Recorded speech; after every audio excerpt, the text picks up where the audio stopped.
Une exposition poignante à voir au château de Malbrouck en Moselle. Elle retrace la vie de Madeleine Riffaut, 98 ans aujourd'hui.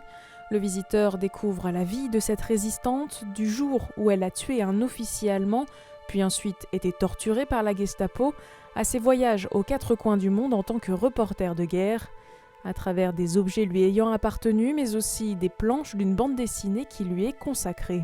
Moi, je la fais parler dans la bande dessinée comme elle me parle à moi, je transmets le message directement, j'essaye de retrouver sa voix pour qu'elle parle directement au lecteur. Et peut-être c'est ça qui a touché dans la bande dessinée, c'est qu'on a vraiment cette impression-là que Madeleine, elle nous parle en tant que lecteur. Et c'est pour dire que cette bande dessinée-là, elle est vraiment faite pour aujourd'hui. Elle n'est pas faite, effectivement, pour le passé. Le premier tome est sorti, 3 autres sont à venir.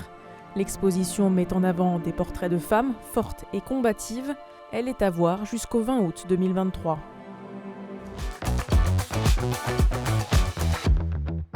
Sur grand écran cette fois, le film « Quand tu seras grand » a été présenté lors des 25e rencontres du cinéma de Gérardmer dans les Vosges.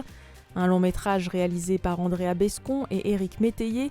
L'action se déroule au sein d'une maison de retraite avec tout ce que cela comporte de pression permanente et de restrictions budgétaires. T'étais pas de nuit ? Si, mais sous-effectif ce matin. C'est pas humain, on peut pas enchaîner les services comme ça. Jusqu'à l'arrivée d'une classe d'enfants, un choc intergénérationnel traité avec sincérité.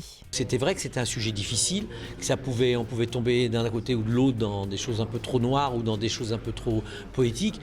Bon, maintenant, ce qu'on en voit là, le public le ressent, et nous, c'est ce qu'on voulait. Maintenant, c'est vraiment partie de nos tripes. On n'a pas cherché obligatoirement à fabriquer un film qui soit 50-50, avec un petit peu de truc. Le but, c'est vraiment de chercher l'équilibre après pour le public, et c'est toujours casse-gueule un peu le cinéma. Une multiplicité d'émotions partagées avec le public. Le film sort en salle le 26 avril.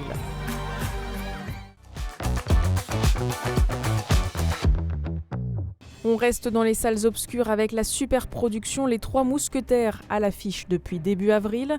Une partie du tournage a eu lieu à Troyes, dans l'Aube, notamment à la Maison de l'Outil et de la Pensée ouvrière, un site dédié au savoir-faire artisanal et au compagnonnage. Ce lieu et ses collections ont été mis à profit. Le directeur est allé voir le film d'Artagnan 2 fois, la première pour l'histoire, la seconde pour repérer les scènes tournées dans l'établissement. La chambre de d'Artagnan a été tournée ici même.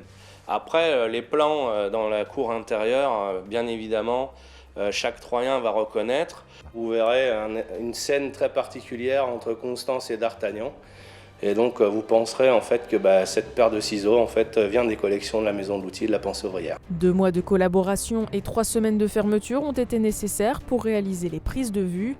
La Maison de l'Outil et de la Pensée ouvrière est inscrite au répertoire des lieux de tournage historiques depuis 2017. Des retombées économiques et touristiques sont attendues.